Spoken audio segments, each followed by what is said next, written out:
I was around 11 when I came to San Francisco. I remember the first night, the first time I saw traffic on the freeway. The city was glowing. It was so beautiful. I remember like, wow, I'm actually here. I'm actually like in this new country, about to start a new life.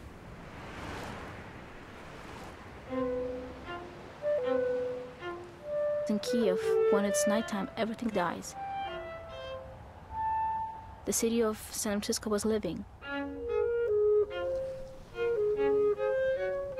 My foot landed on this new soil, on this new ground. I took a deep breath.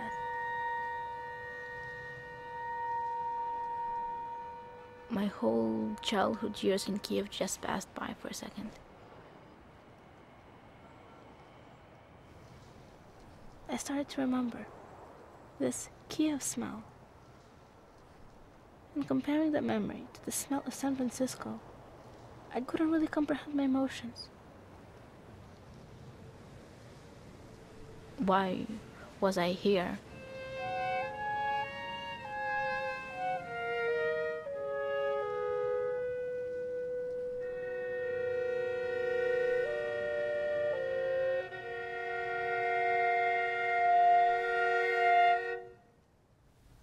Бабуля, после того, как наша семья прожила на Украине так долго, почему мы решили собрать все наши вещи и переехать в эту незнакомую страну? Во-первых, Чернобыль. Это первое. Если, может быть, я там осталась, меня бы уже там не было. Ну и все, и мы очень чувствовали эту радиацию.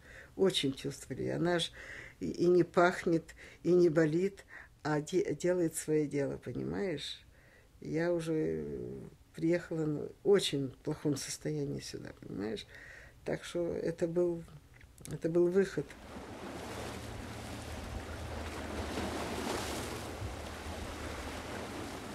I remember we couldn't tell anyone we were going to America. We were faced extreme consequences. We had to keep it a secret, and we were like, oh, we're going on a trip. We're like going on a long trip, maybe like to Canada or something. We knew that in Ukraine we were not wanted. Everyone hated the Jews, and we couldn't belong there. My parents didn't get paid for over 8-10 months, so we had to basically struggle into their financial hardships. And I remember just my mom selling my favorite doll. But I really still can't understand how could they give up their jobs. My mom, a former journalist, had to get used to living in a body of a nurse assistant, and my dad had to start out from being an engineer to delivering pizza.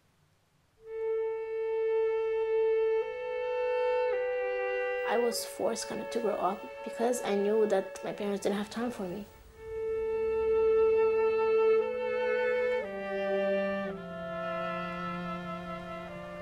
Having my grandparents with me helped me remember who I was. And they will always remain my connection to the past.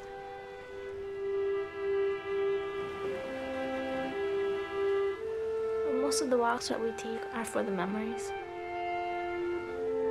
We reminisce about our walks through the parks in Ukraine, under these lonely trees.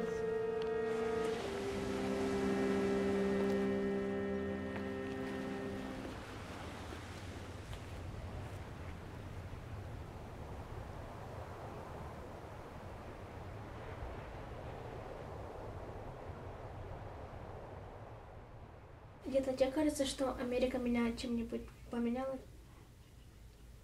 Для меня? Меня. Конечно, тебя очень много поменяла Америка. Ты стала более самостоятельной здесь. Это хорошо или плохо? Ну, это так оно должно быть. Это не хорошо и не плохо. Это другая система, и ты приспосабливаешься к этой системе жизни. Ты входишь в эту систему, американскую систему жизни. А уже хорошо или плохо, это тебе судить уже. When I first came to America, I was having my own trouble adjusting. When I heard teachers and my fellow classmates speaking, I felt like I was a stranger and literally an alien. The only word that I heard is my name. My grandfather was like, calm down. I bet every kid who arrives to America is going through these changes.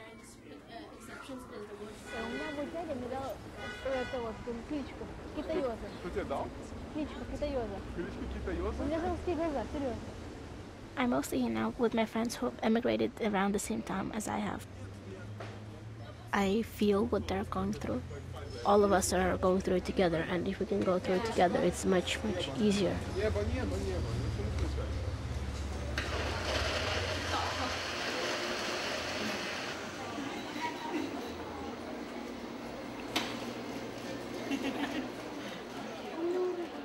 My friends help me bring out who I really am. And with my friends, I feel comfortable being a Russian Jewish American. I can't say that America is truly, truly my home. It has helped me, but I'm still not sure. And at the same time, I can't say that Ukraine is my home. So I'm kind of bouncing in the middle.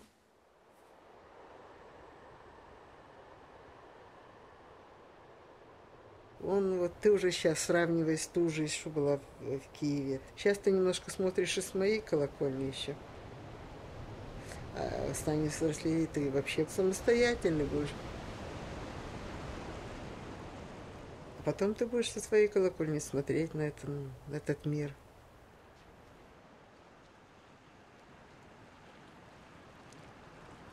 Наш взгляд на мир – это мир нашими глазами, нашей прожитой жизнью, который уже не изменится. У тебя взгляд на будущее, новое все. Ты все впитываешь, как губка новая. Мы уже новые мало впитываем, мы живем старым багажом, понимаешь? Мы не знаем языка, раз мы не знаем языка, мы не можем так хорошо изучить Америку, изучить обычаи, способы жизни Америки. А тебя все по-другому, ты все впитываешь, ты постепенно станешь настоящей американкой. Так ты что... уже, в смысле еды, ты уже американка, ты не признаешь русскую Так пищу. что у нас разные взгляды. Тебе нравится американская пища. У нас разные взгляды на жизнь. И мы с тобой жизнь. по этому поводу очень часто ругаемся, так? Давай, солнышко, ну давай. Ну, давай. Ой, ты ручки помыл? Так надо. My siblings have the luxury of being little. My grandparents always told my brother that since he was born here, he can be president someday, or even work for Microsoft. Since everything is possible in America, their future is limitless.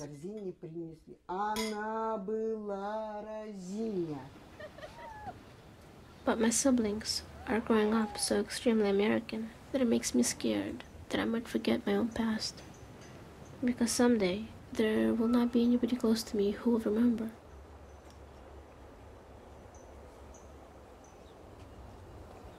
Там мы выросли, там прошла наша юность, детство, там мы учились, там мы приобрели специальность. Собственно, пожертвовали всем. Сейчас адаптироваться в такие годы очень трудно было, но жизнь есть жизнь. Мы оттуда уехали, мы сюда приехали, мы здесь довольны. Америка нас приняла, как самых родных. И мы благодарны Америке. Да. Вот, а мне кажется, что я пожертвовала моим детством. Ну, детство всегда выходит, с детства вырастает, детство, ты выросла уже с детства, все, ну, просто воспоминания детства, как ты приезжала к нам в Новоград, как ты ходила с дедом на речку, как вы гуляли в парке, все это, конечно, осталось в твоей памяти, да? Конечно, вот просто когда я вспоминаю детство, я не могу сказать. Самые лучшие годы жизни, детство. Детство и юность тоже, но юность уже в другой атмосфере прошла у тебя. Да.